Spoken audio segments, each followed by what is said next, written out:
علم کے دو بڑے سورسز ہیں، ایک ہے ایکوائرڈ نالج، یہ جو ہم حاصل کر رہے ہیں، اور دوسرا ہے ریویلڈ نالج جو الہامی علم ہے۔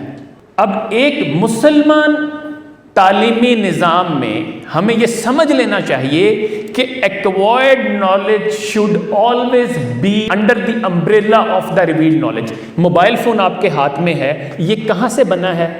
یہ آپ کے ایکوائرڈ نالج سے بنا ہے، لیکن اس کا استعمال کیسے ہوگا، کیا سننا ہے یا نہیں سننا، وہ آڈیو لیکس اب وہ اصلی ہیں یا نقلی، اس بحث کو چھوڑیں، وہ جس طرح سے وائرل ہوتی ہیں، اس کا مطلب یہ ہے کہ ہم نے یہ نہیں جانا کہ اللہ نے اس موبائل کے استعمال کے لیے ہمیں کیا گائیڈ لائن دی۔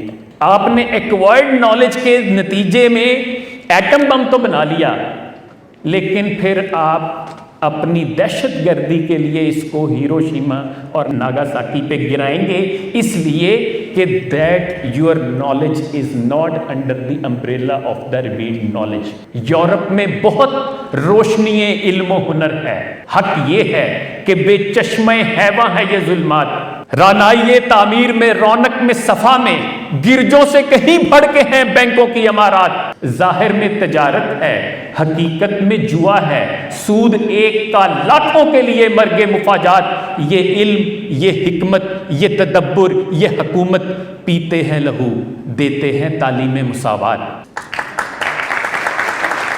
بیکاریوں، ریانیوں، میخاریوں، افلاس کیا کم ہے فرنگی مدنیت کے فتوحات؟